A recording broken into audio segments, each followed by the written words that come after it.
Bien, hoy estamos a 22 de enero. Estamos a 22 de enero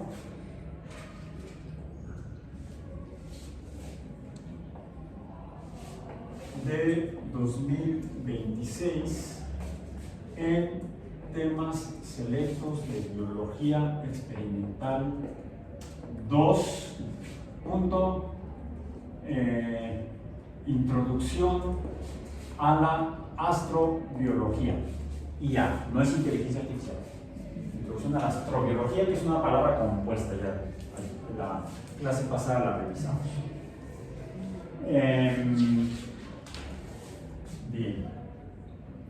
Entonces, para ahorrar tinta, voy a poner iniciales, nada más. Correcto. Y nuestro tema de hoy, segunda sesión del curso, después de haber revisado la sesión anterior el origen y metas de la astrobiología, cuál es el objetivo de la astrobiología como ciencia, y hablamos de los antecedentes de la historia, en la cual mencionamos a los fundadores del estudio de la vida inicialmente fuera de la Tierra, por eso le llamamos exobiología. Entonces, bueno, le llamamos así los fundadores: Joshua Lederberg, Frank Drake y Carl Sagan, a finales de la década del 50, a principios de la década del 60. Me faltó redondear. Les decía que surge ese concepto entonces a principios de la década del 60 y a partir de ese momento no son los únicos que se interesan y le entran al tema, sino que incluso mencioné la película de 2001, Odisea en el espacio,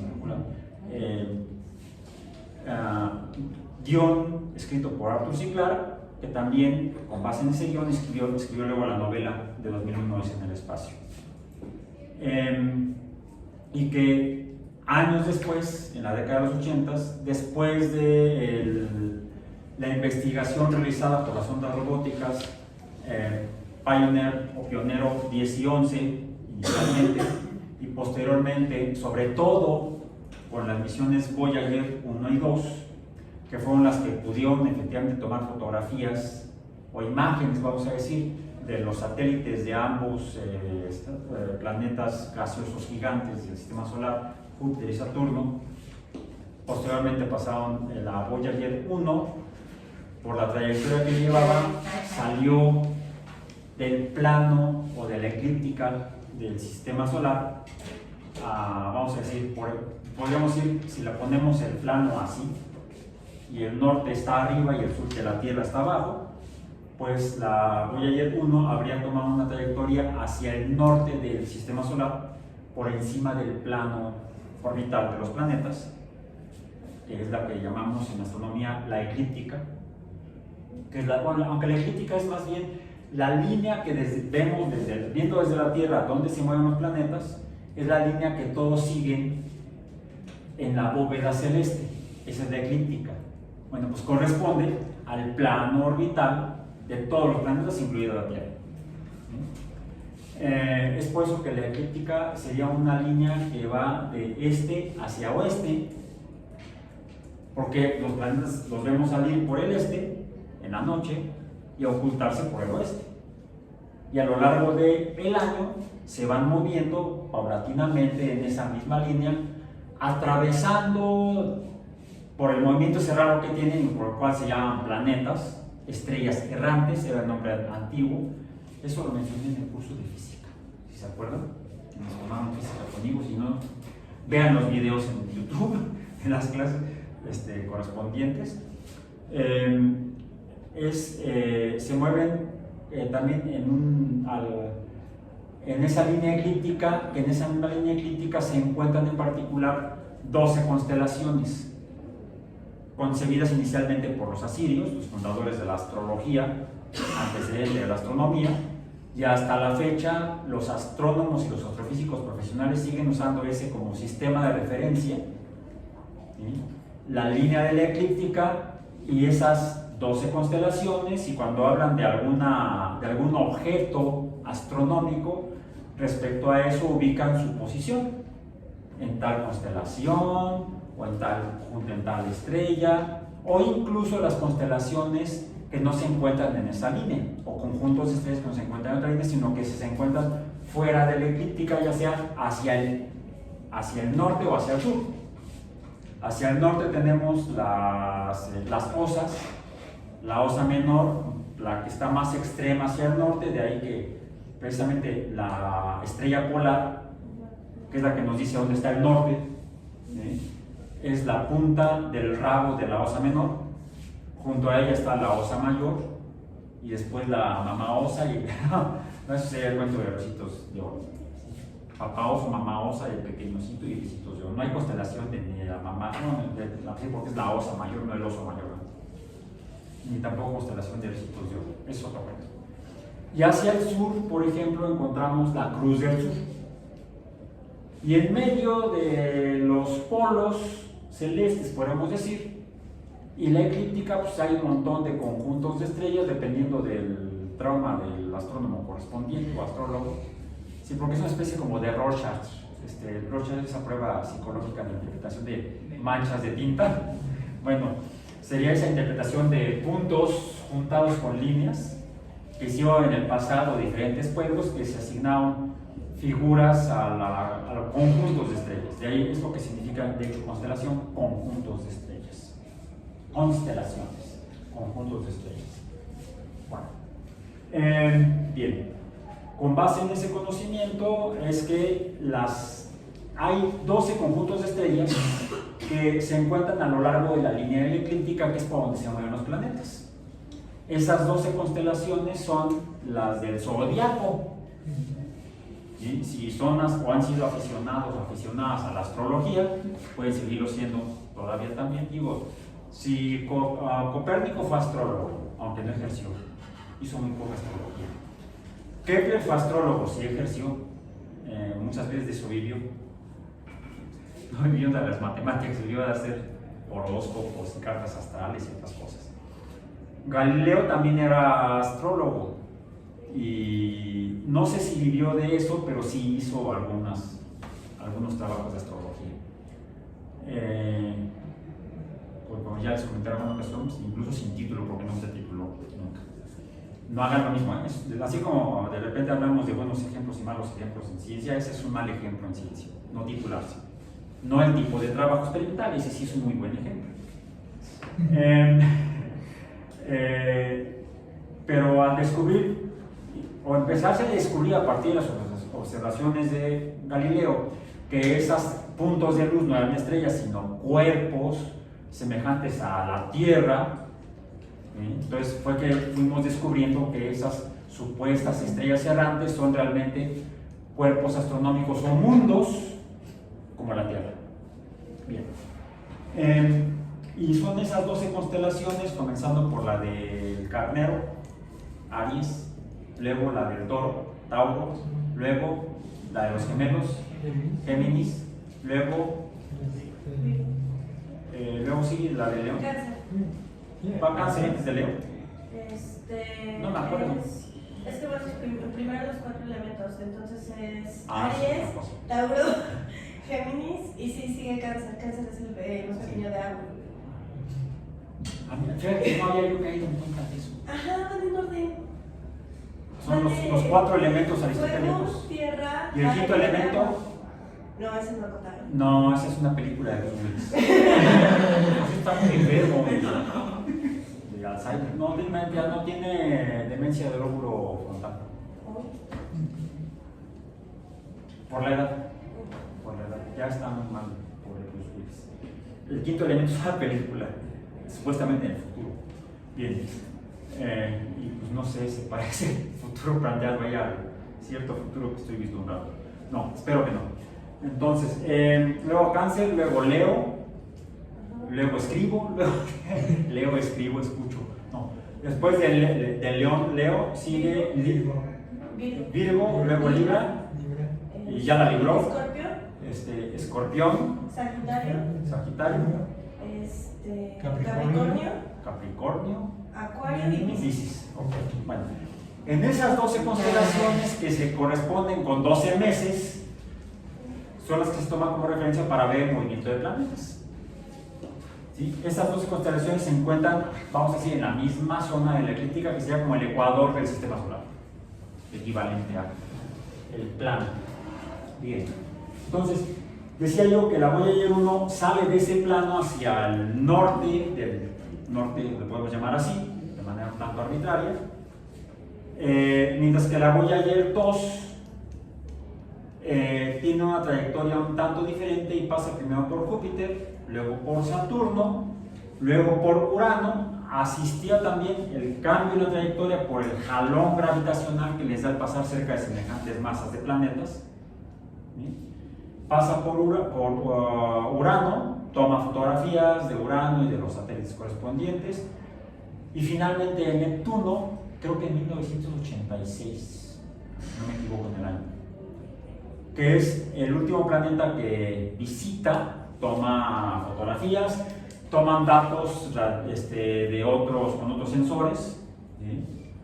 Infrarrojos, ultravioletas, de radioemisión, etcétera, etcétera, y con eso se hace la única investigación astronómica que se ha hecho en la historia de la humanidad de los 4 planetas externos, gigantes, gaseosos del sistema solar. ¿Sí? Externos a una zona del sistema solar que conocemos como el cinturón de asteroides. Los que están del ese llamado cinturón de asteroides hacia el Sol son los que típicamente conocemos como los planetas internos, que curiosamente todos esos son rocosos. O sea, se siente que son sólidos, como rocas, mientras que los otros, si uno intenta brincar así, ¡pum!, te vas para abajo, a través de un montón de nubes, y quién sabe cómo termines, si es que terminas. Ahora, es algo que revisaremos más adelante. ¿Sí? Bueno, y al pasar tanto la Voyager 1 como la Voyager 2 por Júpiter, tomaron principalmente, pero no únicamente, imágenes de los satélites galileanos, y ya mencioné que descubrió que tenían cubiertas heladas, como de hielo, probablemente hielo y agua. Y fue algo que me di cuenta después, que no terminé la idea. De repente se me va el avión, no se me va la Voyager, diríamos ahorita. Que Arthur C. Clarke, escribiendo 2010, años después de ver las imágenes de los satélites galileanos de cubiertas heladas, que imaginamos por la información que puede ser hielo de agua, pues así como en el océano Ártico, que en invierno está cubierto bastante por hielo, debajo del hielo que hay agua líquida, digamos, había agua sólida, y debajo de esa capa de agua sólida, agua líquida, donde hay vida. Bueno, pues Arthur C. Clarke imaginó en su novela de 2010, el año que hicimos contacto, que debajo de la cubierta helada en particular el segundo satélite galileano en orden orbital, de adentro hacia afuera de Júpiter, habría agua líquida, y en esa agua líquida se habría formado vida, como lo concibió en una obra inicialmente de ciencia ficción, y hasta la fecha sigue siendo ciencia ficción. Está basado en ciencia, las observaciones de la Voyager 1 y 2, los datos científicos correspondientes, y sabiendo que la vida puede formarse si hay las condiciones apropiadas donde hay agua líquida, pues Clarke especula en su novela la existencia de seres vivos bajo la corteza helada de Europa. Tanto que es así, los voy a spoilear un poquito en esa novela y película, porque lo hicieron la película, pero ya no la hizo Kubrick. Está bastante malita cinematográficamente hablando. Sí, se ven o ver algunos efectos especiales medio chafones. Pero bueno, está emocionante, eso sí. Como está basada en la novela de Clarke, que sus novelas son padrísimas, emocionantes, pues cuando uno la ve, cómo la concibió, cómo la vislumbraron los productores, el director, etcétera, etcétera, directores de cámara, pues está emocionante. Y en la novela ya plantea Clarke que en una de las naves que van a investigar Europa, ya no Júpiter, sino Europa. Les voy a spoilear un poquito. Va una nave soviética todavía. La novela y la película se produjeron, la escribió Clark, sí escribió el guión. Creo que si no lo escribió, al menos participó en el guión. No me acuerdo, tenía que revisar bien las referencias, salud. Él menciona en la novela, describe que va una nave soviética, porque fue antes de la caída de la Unión Soviética, antes de la caída del régimen soviético, con un tripulante norteamericano a bordo, porque la nave que habían enviado en la 2001 era norteamericana, no era internacional, era solamente norteamericana. Así está en la novela de 2001. Entonces van los soviéticos y para poder ir allá al objetivo, pues piden colaboración de los Estados Unidos, va un astronauta norteamericano, pero se dan cuenta que adelante de ellos, ya lo veía Clark, iba una nave china. Ya hay una especie como de competencia espacial entre varios países, ya no los Estados Unidos y la Unión Soviética solamente entonces, sino también China. Y en la tripulación china, a diferencia de la tripulación soviético-americana, van astrobiólogos. Bueno, la palabra que usa Clark en la década de los 80s para describir a los científicos que van a investigar allá, a Europa, en la novela está escrito claramente, en la película no lo mencionan, pero es más, le hacen también modificaciones. En la película no salen los chinos, está censurada, yo creo. No sé si por cuestiones de presupuesto, tiempo o por el estilo, no mencionan a la misión china en la película, pero en la novela sí. Y se menciona la presencia de exobiólogos chinos en la nave china. Ojo, exobiólogos, no astrobiólogos. Estamos hablando de la década del 80. Ok, eso retomando de la sesión pasada. Entonces, esto ya quedó en el pasado histórico y en el pasado de nuestra clase. Esos son los antecedentes. Y mencionamos, ahorita los voy a mencionar, a Lederer, a Sagan y a Clark. A Clark no digo, a Drake, son parecidos, Clark y Drake. Y todos eran, salvo Joshua Lederer, que era microbiólogo, los demás eran físicos, astrofísicos. Arthur C. Clarke era astrofísico. De hecho, es el que concibió la idea del satélite de telecomunicaciones. Mencionamos entonces a Frank Drake.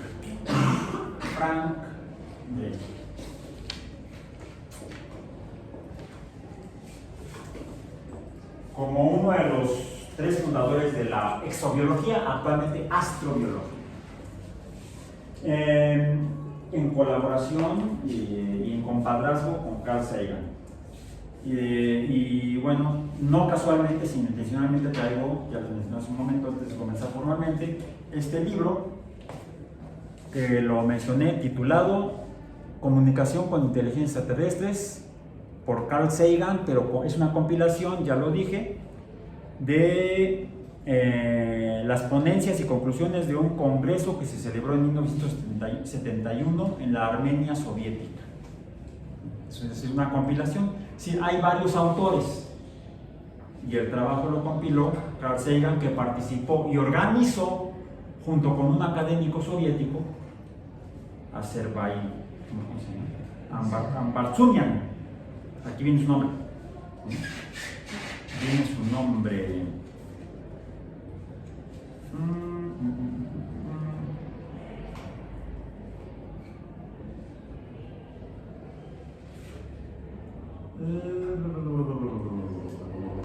Déjenme ver si lo encuentro. No, desafortunadamente más vienen como las iniciales. Y en la República Socialista Soviética de Armenia, recuerden que la URSS, la Unión Soviética, era una unión de repúblicas, la Unión de Repúblicas Socialistas Soviéticas. Por eso menciona aquí el académico, bueno, en la República Socialista Soviética de Armenia, una de las repúblicas de la URSS, la hospitalidad del académico V.A. Ambartsumian. Entonces no sé cuál sea su nombre de pila o de batería. El profesor Ambartsumian, el académico Ambartsumian, junto con Sagan organizaban esta reunión para discutir sobre comunicación con inteligencias extraterrestres. ¿Alguien diría ciencia ficción como 2001 y 2010? No. Ya lo mencioné hace rato, lo voy a leer otra vez. Dice, la obra a cargo de Carl Sagan constituye una exposición completa del estado actual en ese momento, 1971, de las investigaciones sobre el posible contacto con seres inteligentes de otros mundos y un punto de partida para cualquier estudio futuro sobre la materia, cual la existencia de vida, pero no solamente vida más allá de la Tierra, sino además vida inteligente.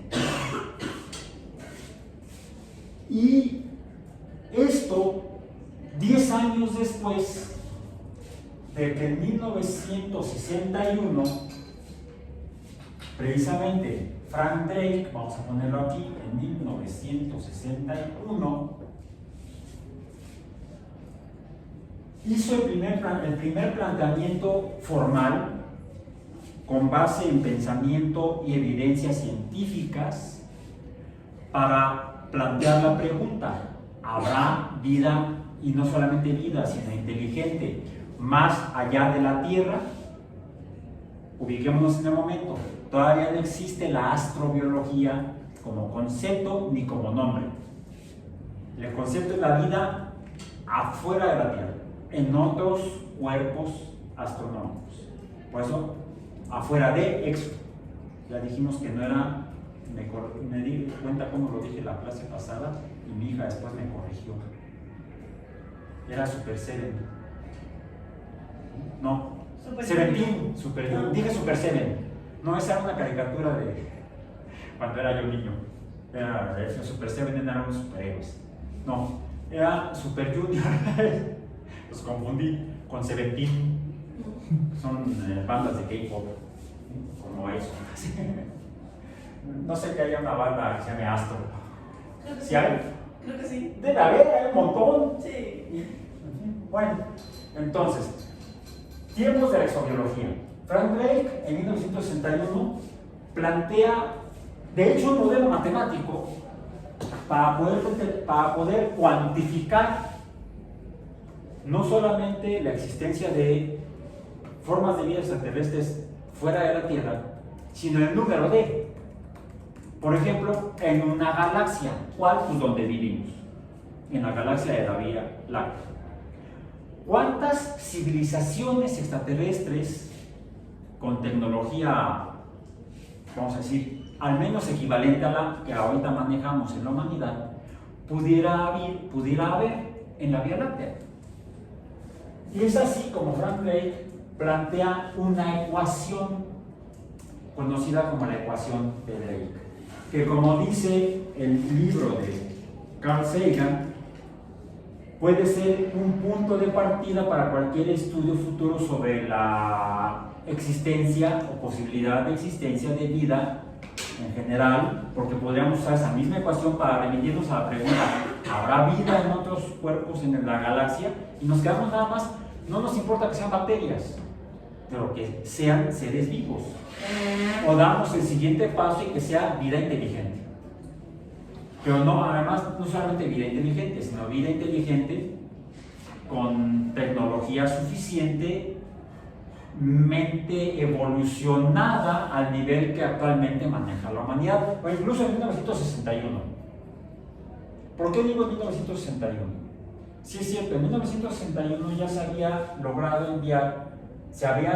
enviar objetos fuera de la atmósfera terrestre. Ya no solamente aventando cosas para arriba, como el hueso en la película y en la novela de 2001. Por cierto, hice un TikTok bastante tonto al respecto. Hay un capítulo donde va Carl Sagan caminando un tambache de leños, ¿sí? En un campo ahí descubierto, para algún motivo. Y dice algo así como que, por ejemplo, si arrojamos un objeto hacia arriba y arroja un leño, y el leño cae, dice, sabemos que el objeto va a caer. Él habla de la ciencia. La ciencia nos permite, el pensamiento científico nos permite predecir posibilidades de hechos en el futuro, casi como si fuéramos pitonizos. Pero no es magia, es ciencia, porque es un pensamiento racional basado en evidencias previas. Ya he arrojado cosas de arriba y siempre caen, por eso me tengo que hacer a un lado cuando lo arrojo y no me vaya a caer encima.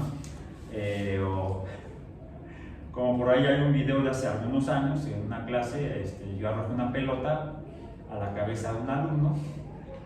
Le había puesto yo un casco antes.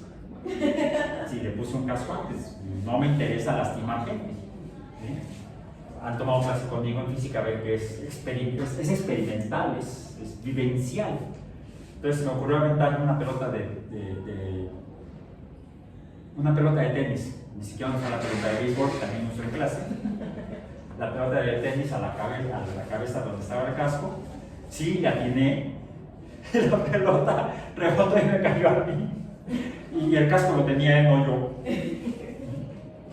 No predije bien el rebote. Fue por la curvatura del casco y el ángulo de incidencia. Entonces, podríamos haber hecho. El video está en YouTube y también lo subí luego a ahí está, para que lo hagan el análisis científico. Para poder predecir qué puede suceder. Entonces, Carl Sagan diciendo: si arrojamos un objeto arriba, sabemos que va a caer. Eso es ciencia. Entonces, lo que hice fue tomé ese fragmento, le corté después de que arrojan el leño y le pegué el fragmento que va después de que el homínido arroja el hueso en la película. Y se ve luego, ese es corte de la edición de la película, estoy spoileando un poco si no la han visto, se ve una nave espacial. Es muy interesante cómo hacen la transición ya cinematográfica de la humanidad en el pasado, con la tecnología tan más rudimentaria que serían huesos para golpear, no martillos formalmente, huesos usados como martillos, a la tecnología espacial. Bueno, ese tipo de tecnología es la que concibe Clark, porque él ya está viviendo en ese momento el lanzamiento del Sputnik 4 años antes, 1957. De hecho, años antes, Arthur C. Clarke había concebido teóricamente, siendo el astrofísico, la posibilidad de que los humanos, ya después de la Segunda Guerra Mundial y habiendo capturado los misiles alemanes, las bombas de dos, que fueron los primeros que lograron enviar algo al espacio, fue von Braun y su equipo en Peenemünde, que lograron que un cohete B-2 alcanzara una altura mayor a los 100 kilómetros sobre el nivel del mar. Y los 100 kilómetros formalmente se aceptan como el límite entre la Tierra y el espacio exterior, o al menos más allá de la atmósfera terrestre. Y ese cohete, esa bomba B-2, un cohete, alcanzó una altura mayor. Entonces, cuando se lanzó el primer objeto al espacio exterior, aunque luego cayó, ¿sí? Fue un vuelo parabólico. Si arrojan un cohete arriba, pues va a caer, independiente de las condiciones. Fue en 1943, si no me equivoco. Me surge una duda particular. ¿Por qué el límite de lo que se considera Tierra y el espacio no está en el límite gravitatorio de la Tierra? Porque, y me voy a permitir escribirlo acá, más que con otro color para que no se confunda, pero es bueno recordarlo. Porque para estudiar astrobiología de forma introductoria, lo mencionamos la clase pasada, debemos basarnos en los principios de la física, la química y la biología.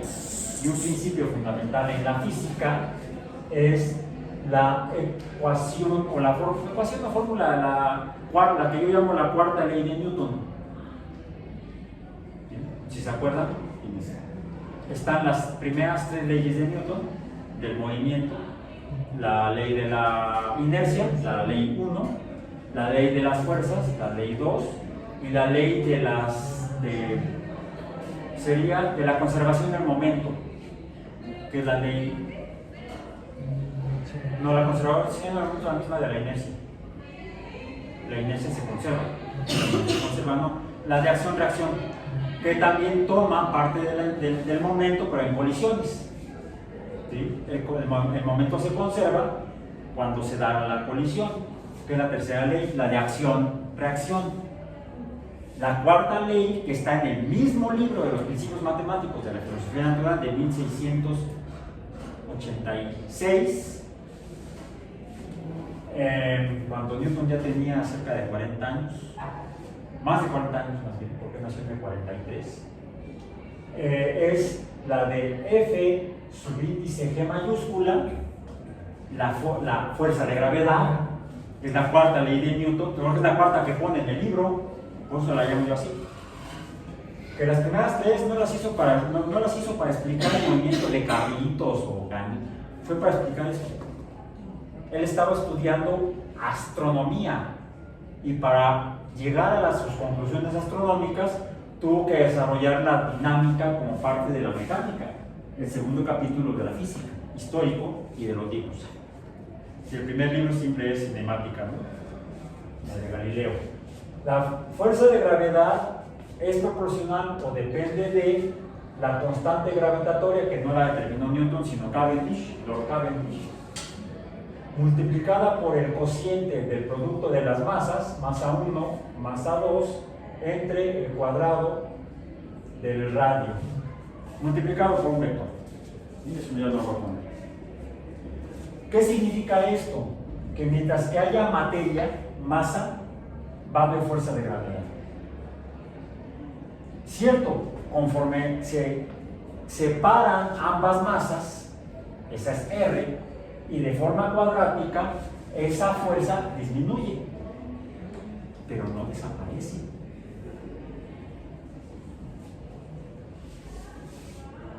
Si no, la Tierra no estaría orbitando alrededor del Sol.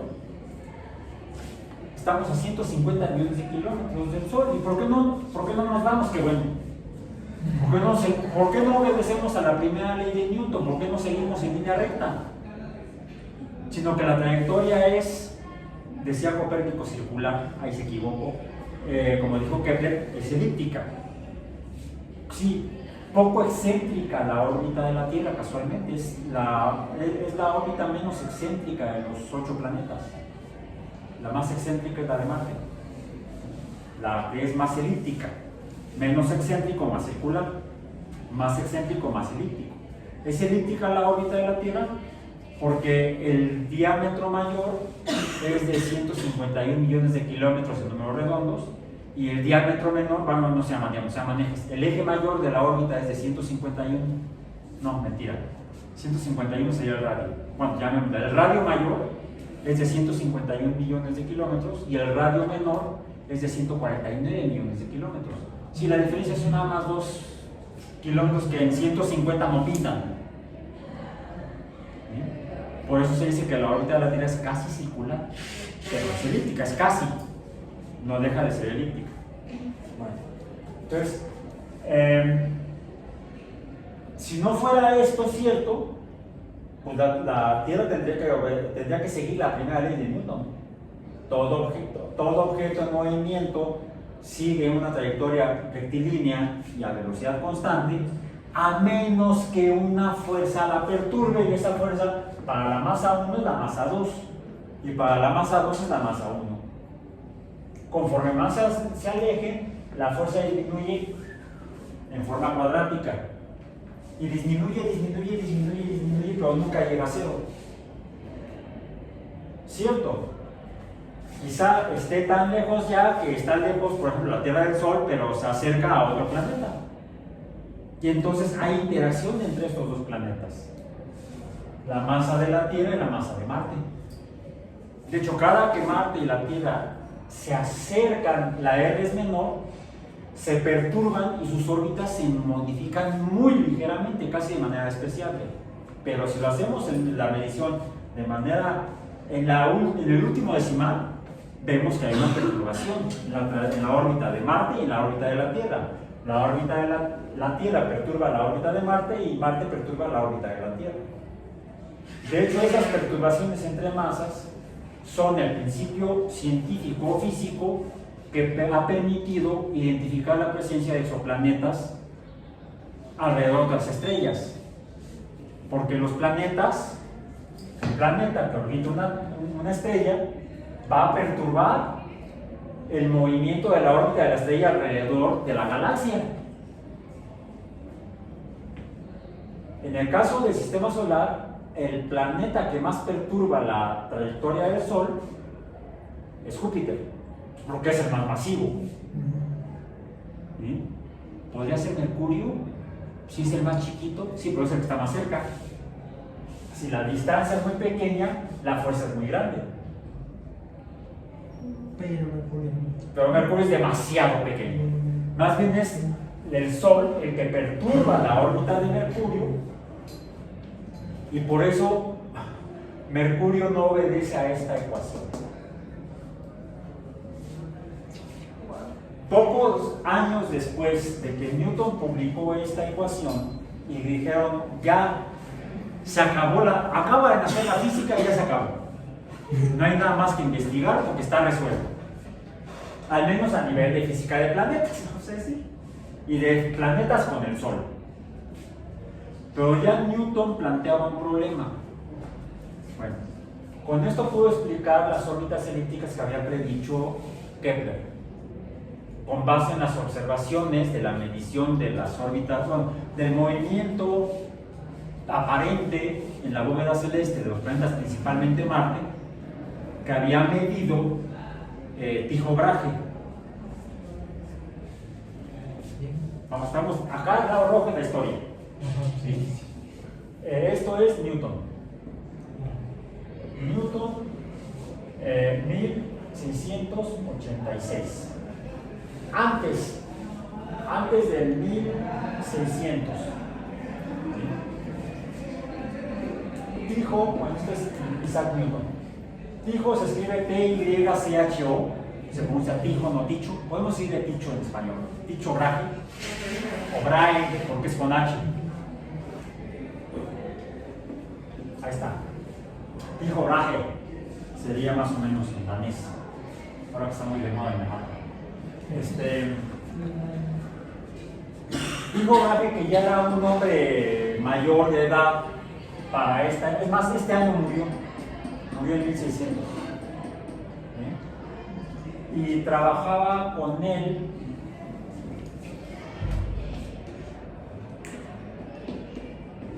Johannes Kepler, era su ayudante. Kepler era ayudante de Brahe. Brahe también era matemático, igual que Kepler. Entonces, Brahe está registrado hasta la fecha como el mejor observador y medidor de estrellas hasta antes del telescopio. Tenía un observatorio que era un edificio completo, donde había escalas en las paredes, escalas geométricas, trigonométricas, para poder medir la posición de estrellas y planetas. Que los planetas entonces todavía eran estrellas. Y él pudo observar que el movimiento más extremo, más elíptico, pero no sabía que era elíptico, era el de Marte. Kepler trabaja, les digo, en esta misma época con Kepler, yo con Kepler, con Brahe, Kepler trabaja con Kepler, con el mismo, yo en mí mismo diría. Trabaja Kepler principalmente sobre la hipótesis ya de Copérnico, publicada en 1543 de manera definitiva, aunque el primer texto lo publicó, decíamos, antes de 1514, ¿sí? O sea, como casi 30 años antes, o quizá 30 años antes, ya estaba trabajando sobre el modelo heliocéntrico como alternativa al modelo geocéntrico Copérnico. Pero Copérnico plantea órbitas circulares. Con base en esto, Kepler trata de explicar el movimiento de los planetas de acuerdo al modelo heliocéntrico como alternativa al modelo geocéntrico, que era la que manejaban todos.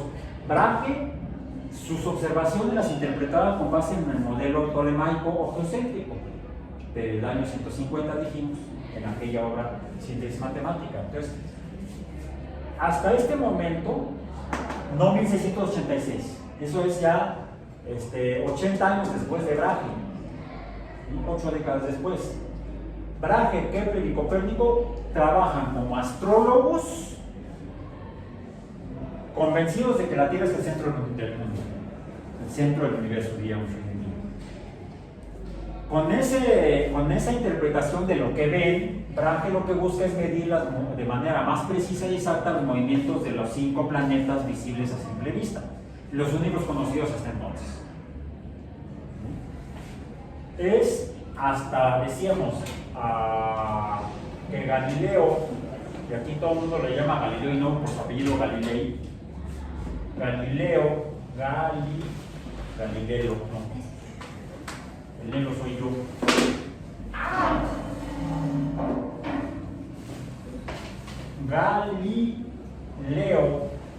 Galilei, en 1610 publica el Mensajero Sideral, donde publica sus observaciones telescópicas. Entonces, aquí pinto mi raya.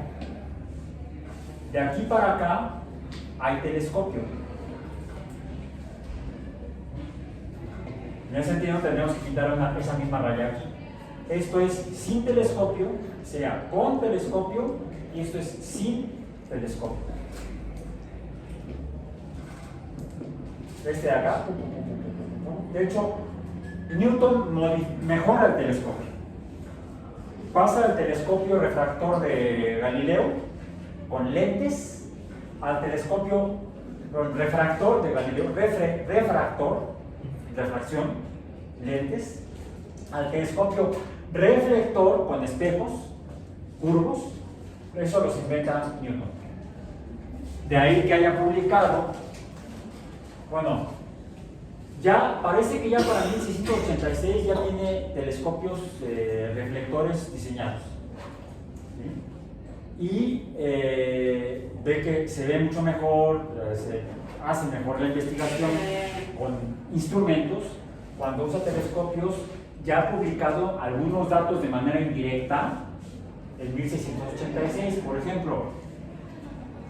Es a mi modo de ver el primer astrónomo, ya no es astrólogo, astrónomo, que sabe que el Sol es una estrella.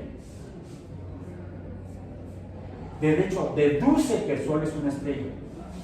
Y que por lo tanto las estrellas son soles muy, muy lejanos, tan lejanos, así como hacia Burro, muy, muy lejanos. Ya bonito llegamos. Tan lejanos que no vemos el disco de la estrella, sino vemos solamente puntos de luz, más brillantes unos, menos brillantes otros. Pero las estrellas son soles muy lejanos, y así lo escribe en Principios Matemáticos de la Filosofía Natural en 1686. Así lo dice, así lo escribe. Dado que las estrellas son de la misma naturaleza que el Sol, ¿cómo lo sabe? No dice, la luz de las estrellas es de la misma naturaleza que el Sol. Ergo, son lo mismo. ¿Cómo es que lo descubrió? ¿Por qué es famoso Newton, además del cálculo diferencial, las 3 leyes de Newton? ¿Cuál es el otro experimento que luego publicó, ya el experimento, por lo que también es famoso Newton? No te acuerdas. No te acuerdas hace mucho tiempo. No te pasa. El espectro, el prisma, el hoyito en la cornina, la luz del sol, el prisma y el espectro. ¿Sí? Hay hasta pinturas, dibujos y bromas al respecto. No sé si hay memes, pero bromas. No los he visto, pasen ya algún meme. Ok. Ya lo menciona en 1686. Sin embargo, le pasa como a Copérnico y como a Darwin.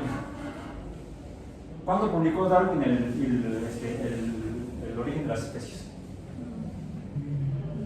1859. ¿Cuándo fue el viaje del Beagle? Fueron 5 años, sí es cierto. Fue en la década de los 30, 1830 y algo. Revisen, fue en 1830. No digo ahorita, háganlo después. Quiere decir que tardó más de 20 años en publicarlo. Copérnico como 30, casi 30. ¿Sí? Y Newton, los experimentos ópticos o con luz, los publicó en Óptica, se llama el libro Optics, hasta 1704. Ay, vaya. Optics, así se llama la obra. ¿Por qué? A mí no me pregunto. Ya 20 años más, casi 20 años, 2 décadas casi, donde ya hay habla de la óptica geométrica, de la reflexión, de la refracción, del espectro, donde menciona que hay 7 colores: el rojo, el anaranjado, el amarillo, el verde, el azul, el índigo y el violeta. En mi curso de física yo digo que son 6. Ya explicamos por qué. Los que no tomamos el curso, está el video en YouTube. Le dan like y lo comparten con sus amigos, por favor. Ok, bien. Entonces, pero cuando uno lee, y por eso es importante, no solamente interesante, es importante leer los textos originales. No nada más el libro de texto del curso de física, el que sea. Es que es un autor muy famoso, el Resnick de física, en 2 volúmenes. Resnick y Halliday, que son los 2 autores del Resnick, no hablan de eso. Se avientan a lo burro así nada más la parte matemática de la geometría óptica y bla bla bla, pero no hablan del contexto histórico. Newton describe, les digo, en las últimas partes, en la conclusión final de los principios matemáticos de la filosofía natural, que dado que la luz de las estrellas es de la misma naturaleza que el Sol, termina diciendo algo que a mí me hizo casi colapsarme. Este sistema solamente pudo haber sido diseñado por un ser inteligente. Nunca se había fundado la ciencia en ese momento. Newton era teólogo. Y surge otro problema. No solamente fue lo de la luz del Sol. ¿Por qué decía que era complejo? Decíamos que el Sol y la Tierra. La Tierra perturba la trayectoria el Sol perturba la trayectoria de la Tierra, y por eso la Tierra no se va, sino que está orbitando alrededor del Sol. Pero ya mencioné que después de la Tierra está Marte. Y antes de la Tierra está Venus, que por eso la masa de Venus es igual a la masa de la Tierra. Prácticamente son iguales, mientras que Marte es más pequeño que la Tierra. Entonces, Venus está como a 50 millones de kilómetros. Cuando ambas órbitas coinciden del mismo lado del Sol, la distancia entre Venus y la Tierra es como de 50 millones de kilómetros, también más o menos la misma que nos separa de él. Un poco menor que la que nos separa de Marte, que está más cerca que Marte cuando se acercan los dos planetas. Y las masas son casi iguales, como la fuerza. Y entonces se perturban. Y lo que buscaba Newton era poder predecir el movimiento de los planetas con alta precisión. Se dio cuenta que necesitaba meter aquí, como yo en mi tesis doctoral, muchas más variables, más M's. Al menos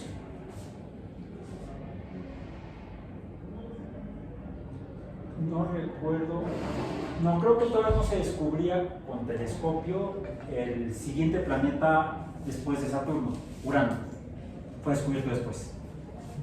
Urano. Es más, ya me acordé quién descubrió Urano. Urano fue descubierto por un astrónomo, ya no fue matemático y astrónomo y músico. Ya no fue astrólogo, fue William o Wilhelm Herschel. Creo que es con doble L. ¿Sí? William Herschel. Descubre, no me acuerdo del año, descubre Urano. Por cierto, le había puesto él inicialmente como nombre George. Porque Herschel era el astrónomo, el real astrónomo del Observatorio Astronómico Real de Londres. Había sido nombrado por el rey Jorge.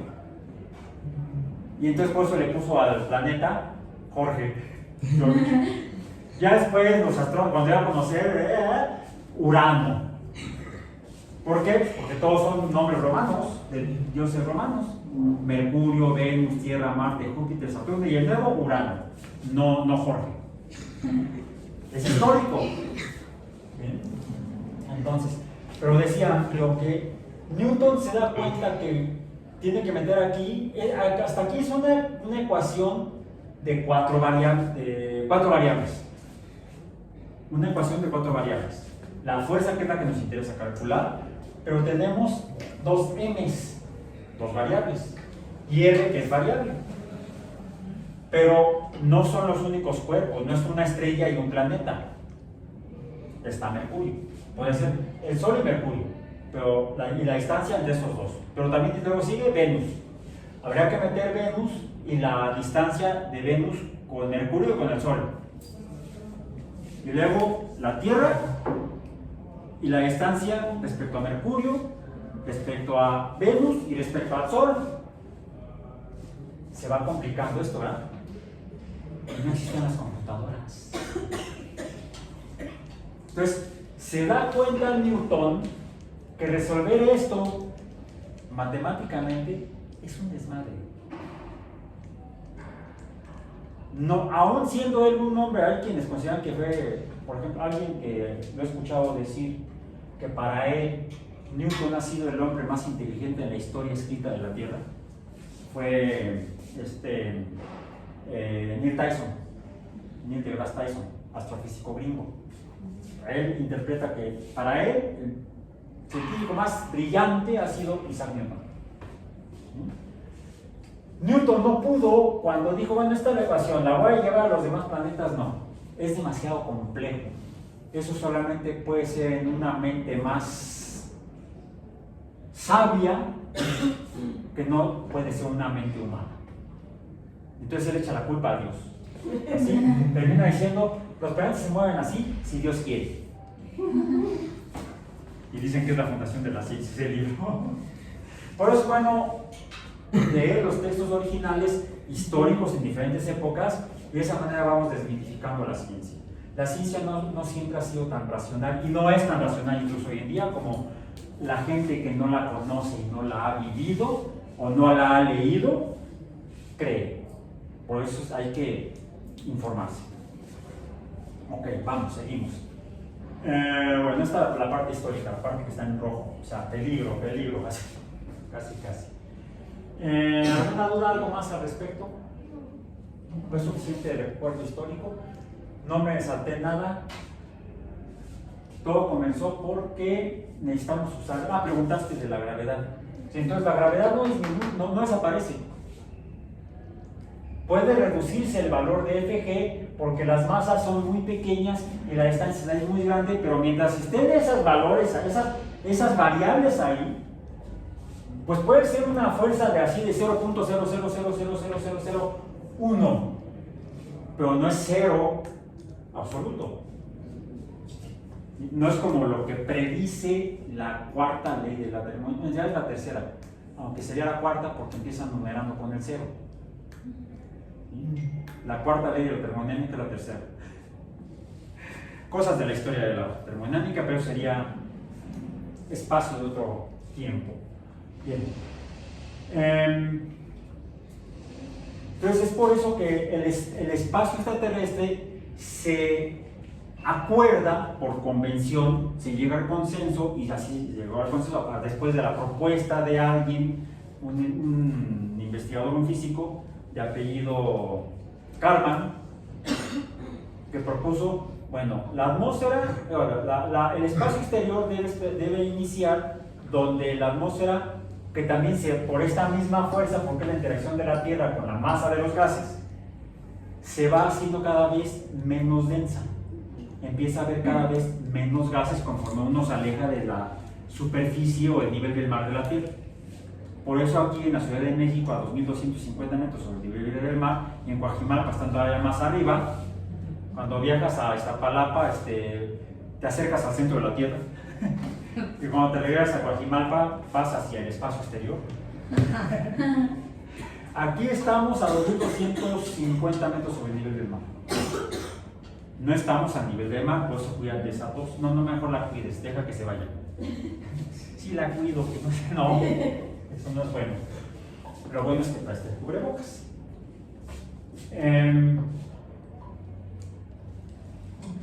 La atmósfera es menos densa, donde estamos nosotros, que si estuviéramos que en Liria, en Acapulco, en Cancún, en Veracruz. ¿Sí? Pues no, estamos en Iztapalapa, en la UAM, en la Ciudad de México. A una altura mayor, y la concentración, la presión atmosférica es menor porque hay menor cantidad de gases. La presión atmosférica es la suma de las presiones parciales de cada gas, y entre esos gases, el segundo más abundante, que es el oxígeno, es menos abundante que a nivel del mar. La presión parcial de oxígeno en la Ciudad de México es menor que a nivel del mar. Por eso en la Ciudad de México vivimos en una hipoxia crónica. Pero hace poco vi, digo, no sé qué tan cierto sea, que, o sea, como tal no es que haya menos gases, sino que como la presión es menor, están más dispersos, pero la cantidad Bueno, sigue siendo... pero en cantidad también hay menos, porque además el radio va aumentando, el espacio se va haciendo grande de manera cúbica, ahí ni siquiera es cuadrático, porque el espacio es tridimensional. Entonces, conforme nos alejamos del centro de la Tierra y del nivel del mar, el espacio aumenta de manera cúbica, el espacio, no la superficie. La superficie aumenta de manera cuadrática y el espacio de manera cúbica. Y en la misma cantidad de materia ocupa mayor espacio. Entonces, la variable no es la cantidad, sino la concentración, densidad o presión parcial. Es así. Qué bueno que lo es, porque la variable física correcta, y estamos hablando de presión que tenemos que hablar científicamente, físicamente, por eso estamos en astrobiología, en introducción a la astrobiología, es la presión parcial de oxígeno, o la densidad de oxígeno, o la concentración de oxígeno va disminuyendo. Y como el oxígeno, los demás gases, como el nitrógeno, que es el más abundante, y el vapor de agua, y el dióxido de carbono, y el argón, etcétera, etcétera, hasta que a 100 kilómetros sobre el nivel del mar prácticamente es cero, pero como la gravedad no es cero. De hecho, sigue habiendo partículas de gas a mayor distancia, más allá de los 100 kilómetros, pero es tan poquita que un objeto que pase por ahí, pues la fricción con los gases es pequeña. Muy pequeña, podría ser incluso hasta despreciable, depende de las superficies de las áreas de contacto, porque la fuerza de fricción está en función de la superficie de contacto. Cuerpos más grandes que pasen por esa región, pues tendrán una mayor fricción, por lo tanto un mayor arrastre, y quizá ese arrastre podría provocar que su velocidad de movimiento disminuyera a grado tal que la fuerza que se opone a la fuerza de gravedad entre la Tierra y el objeto que pasa por ahí termine jalándolo y cayendo a tierra, precipitándose. Por eso es que aunque la Estación Espacial Internacional está a 400 kilómetros sobre el nivel del mar,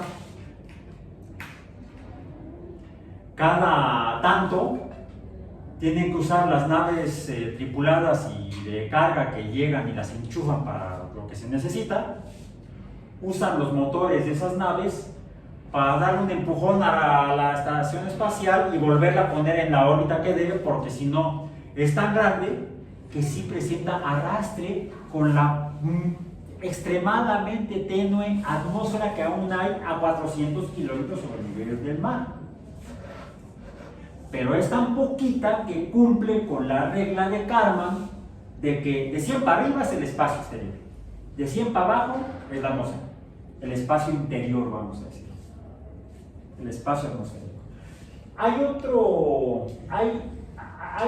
otro organismo que históricamente ha considerado una altura menor sobre el nivel del mar para considerar el espacio exterior, y esa fue originalmente la Fuerza Aérea de los Estados Unidos.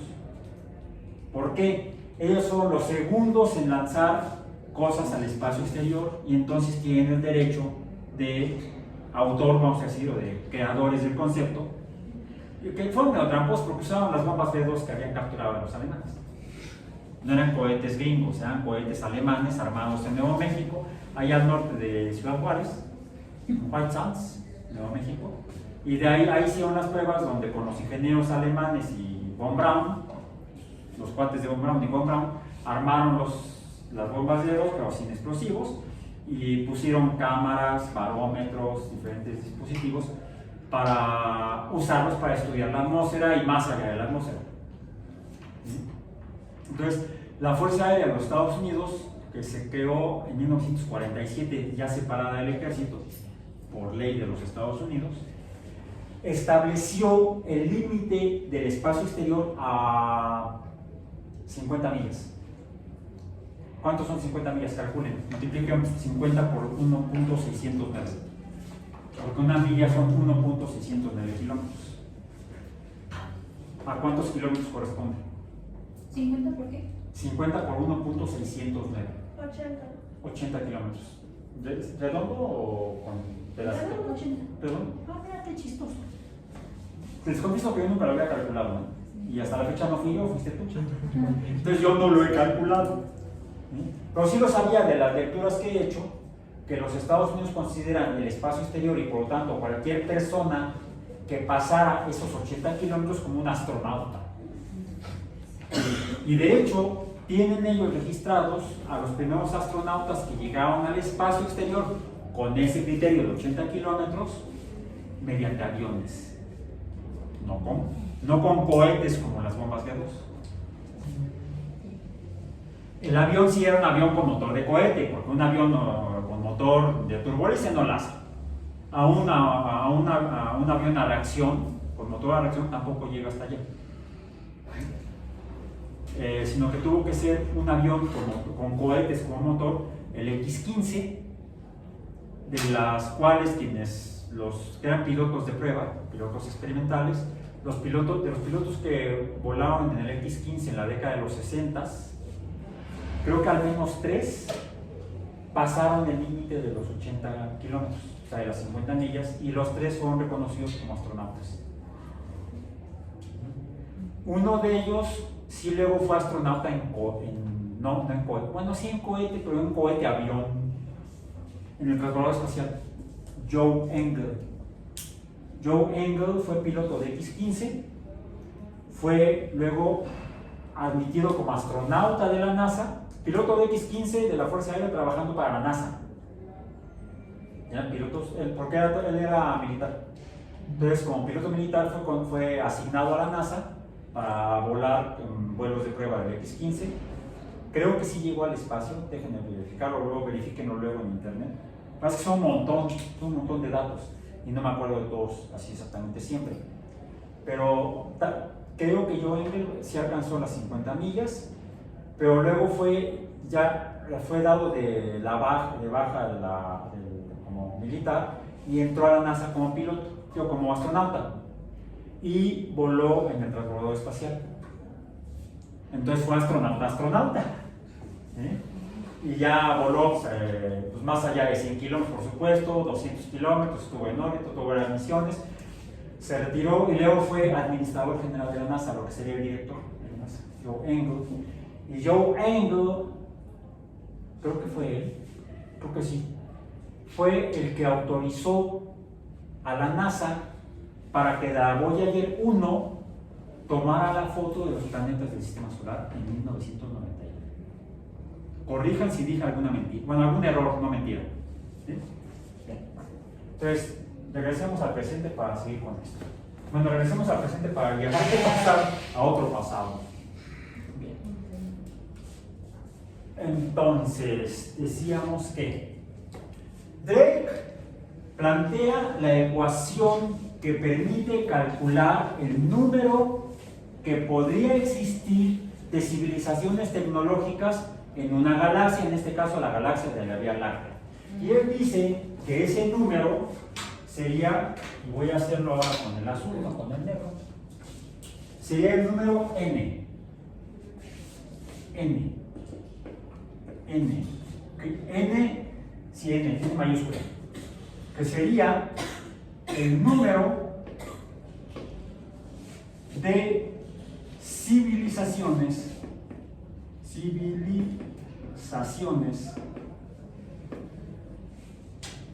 en una galaxia. Esa n entonces debe depender de varias variables, tal vez físicas, tal vez químicas, tal vez biológicas, que están descritas aquí. ¿Bien? Vamos a usar ahora entonces la versión de la ecuación de Drake según Drake y Sagan y todos los demás autores en esta obra que ya mencioné, que está aquí escrito, aquí para que se vea en YouTube. Aquí está, ¿sí? Ya les mencioné que está autografiada Frank Drake,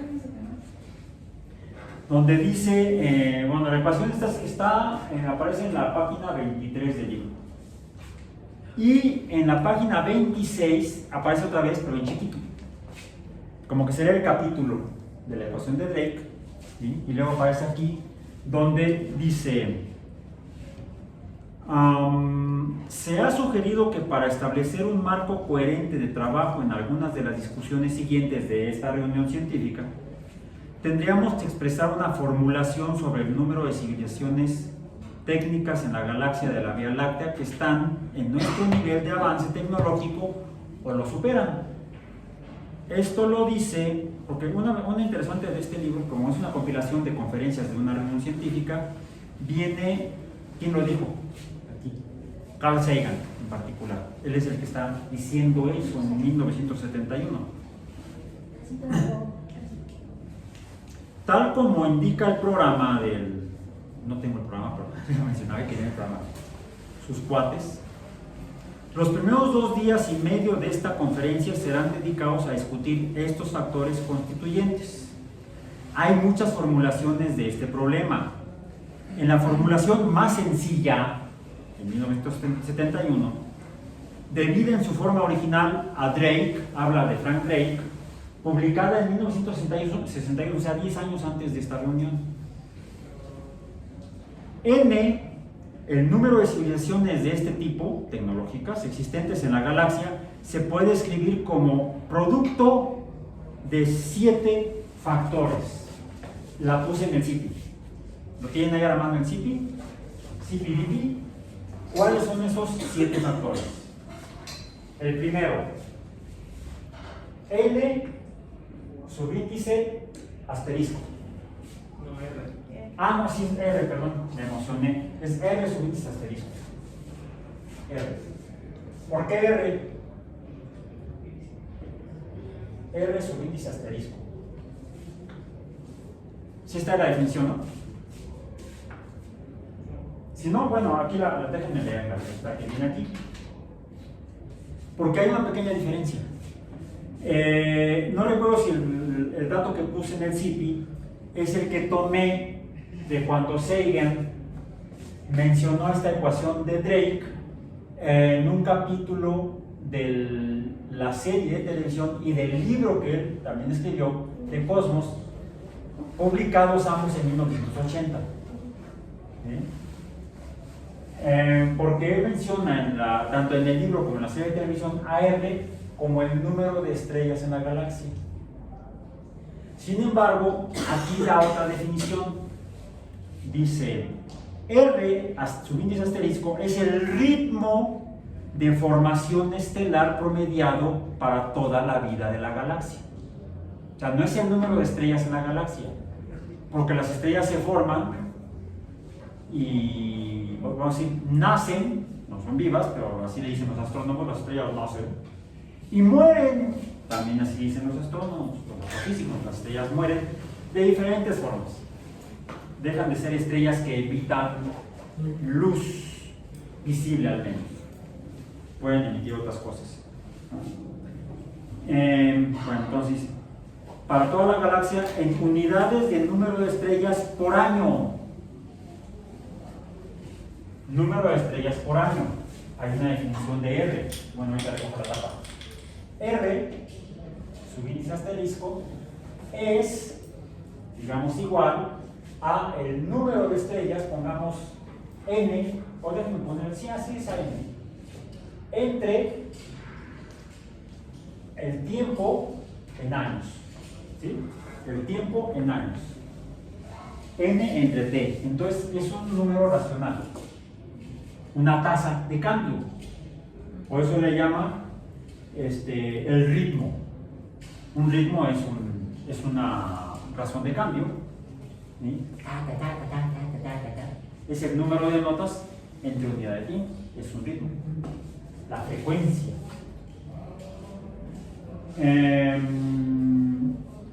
Siguiente variable. F subíndice P. Por, no voy a poner ni los asteriscos de Moore porque se puede confundir con este asterisco, ni los puntos, o voy a escribir así simplón. F minúscula subíndice P. Donde F minúscula subíndice P es más, lo voy a poner, sí, es así. Es F subíndice P, es la... Fracción de estrellas como sistemas planetarios. Aquí dice lo mismo. Dice lo mismo. La fracción, pues más, ¿cómo sería? La fracción de estrellas en la galaxia. ¿Sí? Podríamos decir que sería N subíndice, no, tendría que ser la N minúscula. La N minúscula, subíndice asterisco, porque se dan estrellas, el número de estrellas, ¿qué más? Son sistemas planetarios. Con sistemas planetarios. No, es al revés.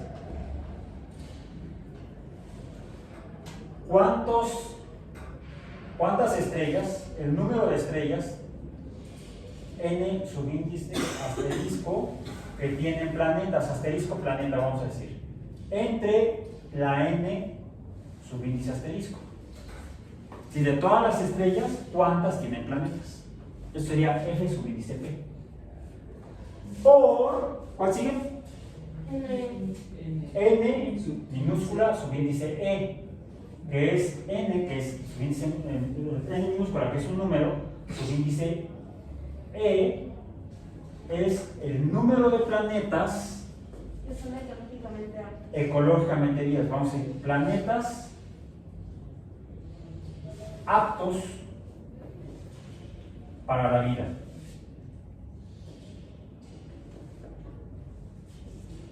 ¿A qué se refiere aptos? Los seres vivos viven en ecosistemas. El ecosistema tiene que ser útil para que, de hecho, para que un ecosistema sea ecosistema debe haber seres vivos. Debe ser ecológicamente viables.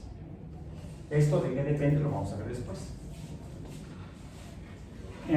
Luego, ¿cuál sigue?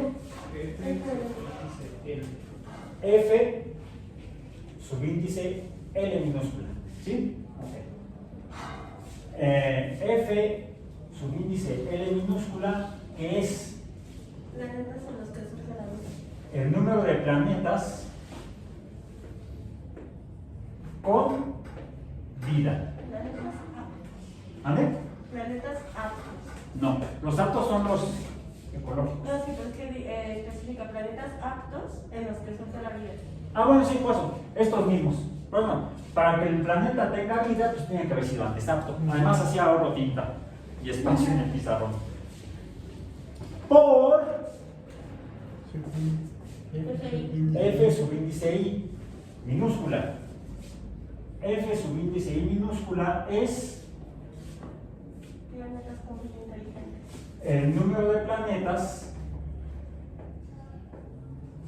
con vida inteligente. Y hasta la fecha seguimos usando evidencias de formas de vida inteligente en la Tierra. Yo vengo de Marte.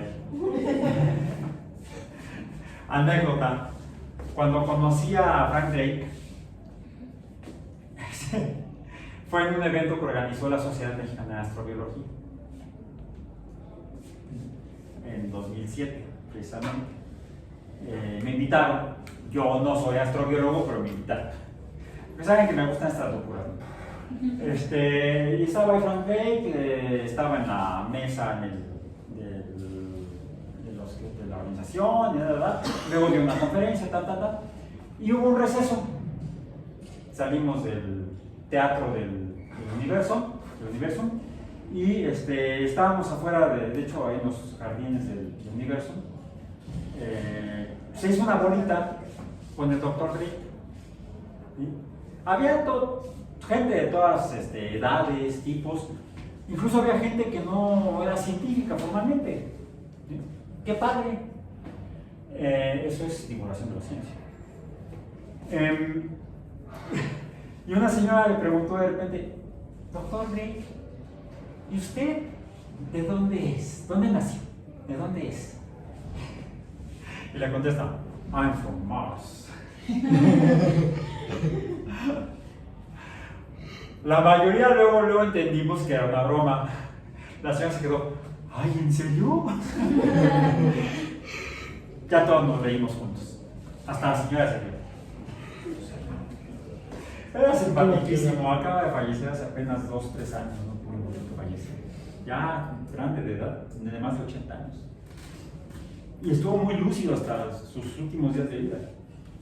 Seguía trabajando en esto ya jubilado de donde trabajaba, de la Universidad de Cornell, donde fue compadre y compañero del Departamento de Astronomía con Carl Sagan.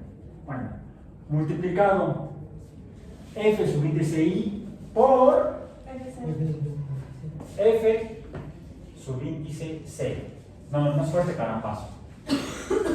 F sub índice C, que es ojo, F's son fracciones, vamos a poner punto y coma, donde F's son fracciones. O sea, esta R es un cociente. F's son fracciones. N's son números, ¿sí? No son fracciones, serían números enteros, vamos a decir, no números fraccionarios o racionales. Pues F sub índice C es la fracción de planetas aptos para la vida, en los que surge la vida inteligente, pero esas formas de vida inteligente en esos planetas tienen tecnología, pero no cualquier tecnología, porque hace 3 millones de años había seres inteligentes en la Tierra con manos libres, pulgar oponible, y tenían herramientas, como el hueso que aventó el homínido en 2001, dice, en el espacio. Sino que tecnología. No necesariamente tecnología de cohetes, bueno, aquí no está. No tecnología de cohetes, sino tecnología de comunicaciones extraplanetarias, digamos interplanetarias o interestelares o quizás hasta intergalácticas. Tecnología de comunicaciones, de ahí el subíndice C,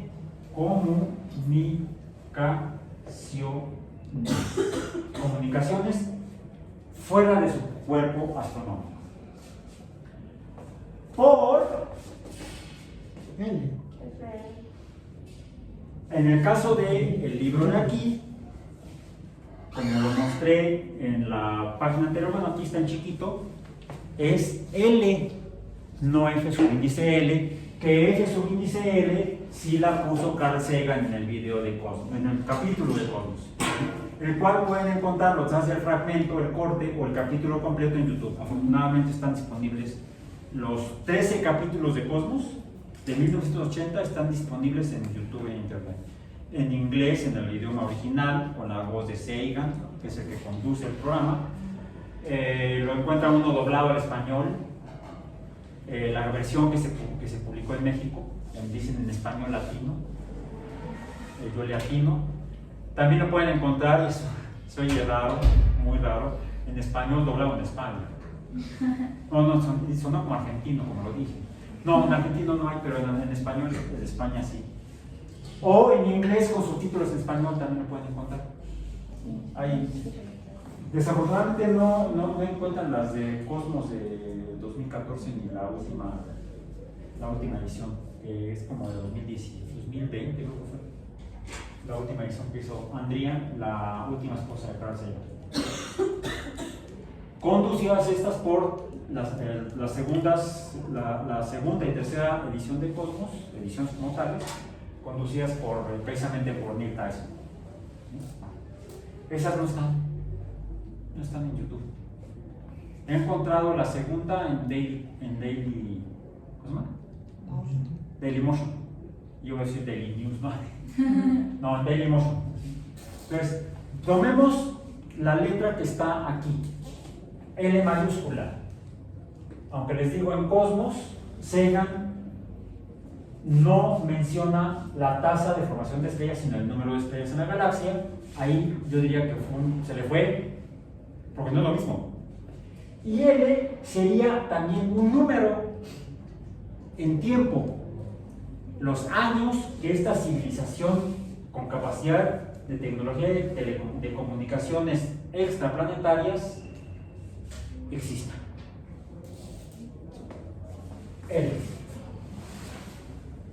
L es el tiempo T minúscula de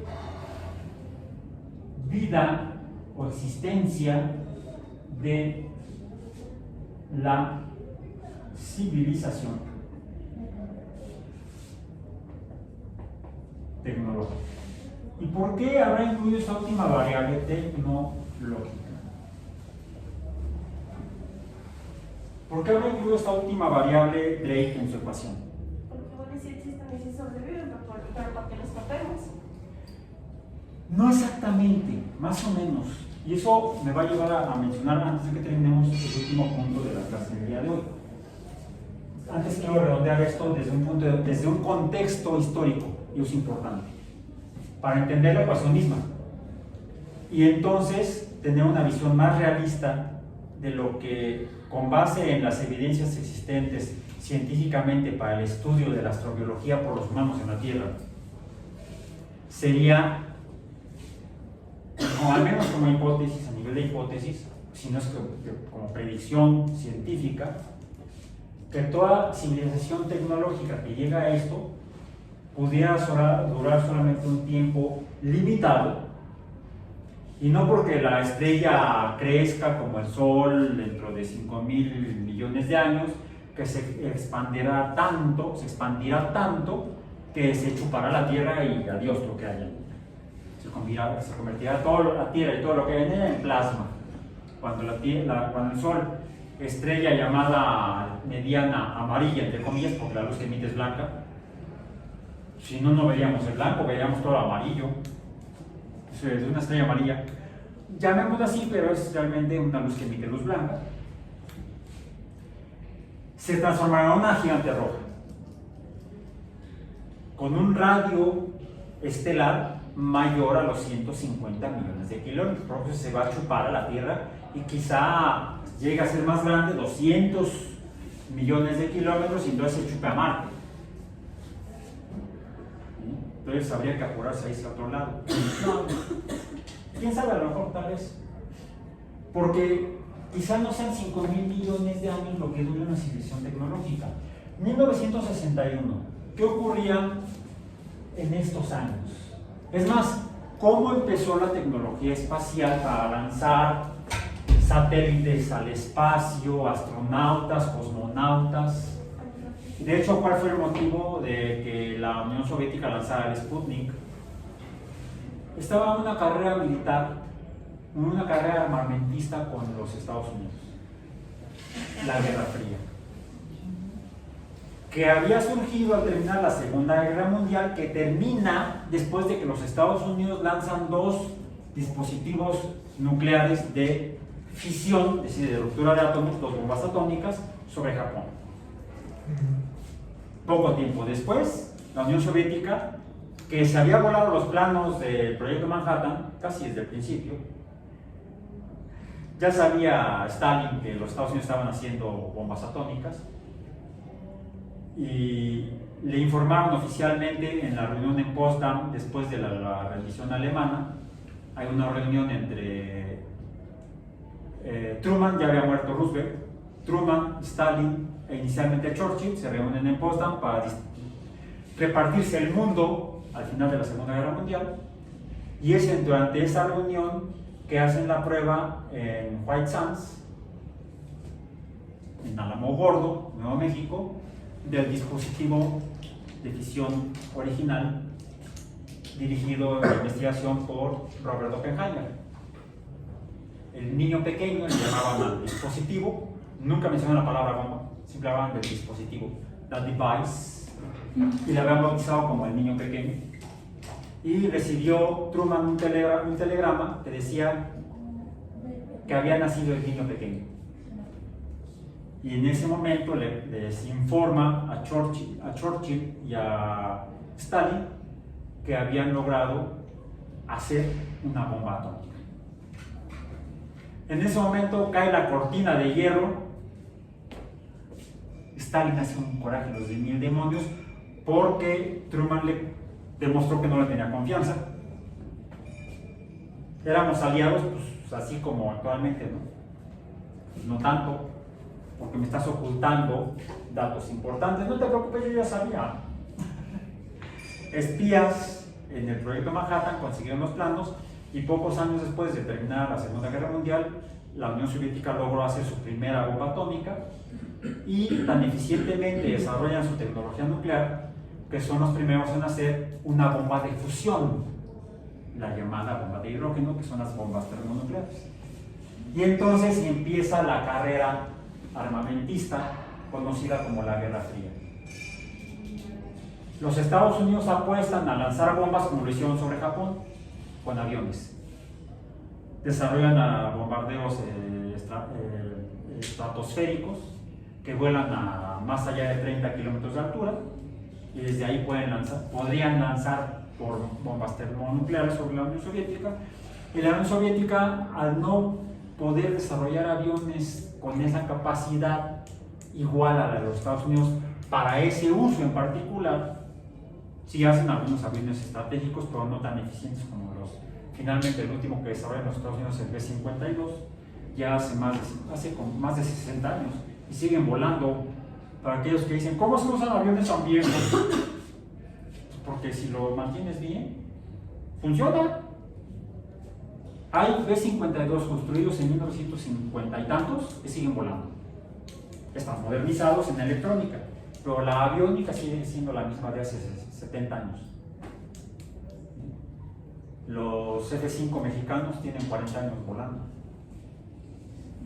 y funcionan. Los han mejorado electrónicamente, por ejemplo.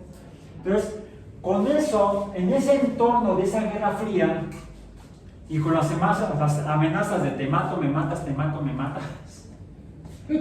con la capacidad que se veía de mayor destrucción de las bombas termonucleares, las bombas de fusión, Drake estaba plenamente consciente de que las civilizaciones tecnológicas tenían un tiempo limitado de vida, y de hecho, al año siguiente, en octubre de 1962, y lo voy a hacer así, estuvimos así, y digo estuvimos porque yo ya había nacido, yo nací en este año.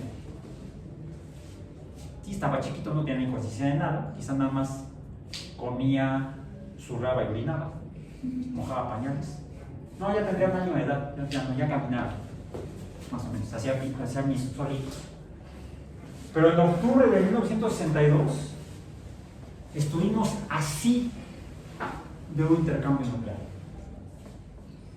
La crisis de los misiles de 1965, la crisis de octubre, los 12 días de octubre, en que hubo un bloqueo naval norteamericano. ¿Dónde he oído eso? ¿Cuánto hizo? Pero no en Venezuela, en Cuba, que sigue hasta, bueno, el bloqueo naval, el naval no, pero el económico sí, en Cuba.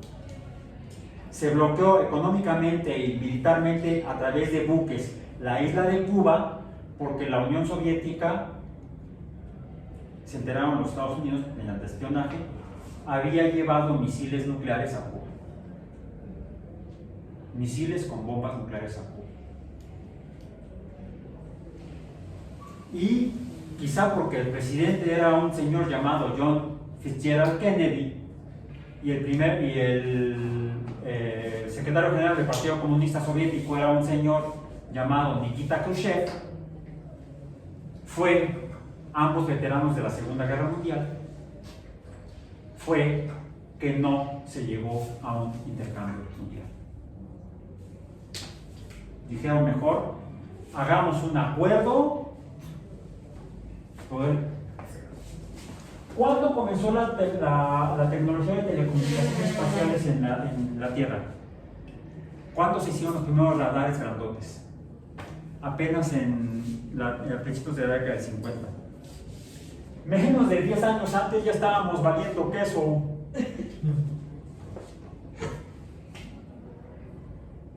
Bueno, Frank Drake murió antes de que muriera la tecnología de comunicaciones y la vida en la Tierra. Entonces ya son al menos 70 años. Para el caso de la Tierra, aquí sería 70. Ahora, ¿qué vamos a hacer a lo largo del curso? Vamos a guiarnos con este mapa por los días que quedan. ¿Qué número sería R subíndice asterisco? Es un número racional. Podemos conocer cuál es el número de estrellas ahorita en la galaxia, y con base en la investigación astrofísica sabemos cada cuánto se forman las estrellas, y más o menos en una galaxia como la Vía Láctea, cuántas estrellas se forman anualmente. Ya tendríamos el primer número, palomita. La fracción de esas estrellas que tienen planetas. Bueno, en 1961 se conocía uno, el Sol. Para la década del 80, finales, se descubren los primeros exoplanetas. Ya al menos habría 2. El valor de F sería 2 entre el número de estrellas totales. ¿Sí? F es un índice P. ¿Cuántas estrellas hay en la Vía Láctea? Cada año. Es un dato que podemos encontrar investigando en internet incluso. Hagan la investigación y nos vemos la próxima semana para que comencemos a utilizar la ecuación de Drake. Veremos más adelante cómo podemos usar la ecuación de Drake y si es que acaso le tenemos que hacer algo más. Nos vemos el martes.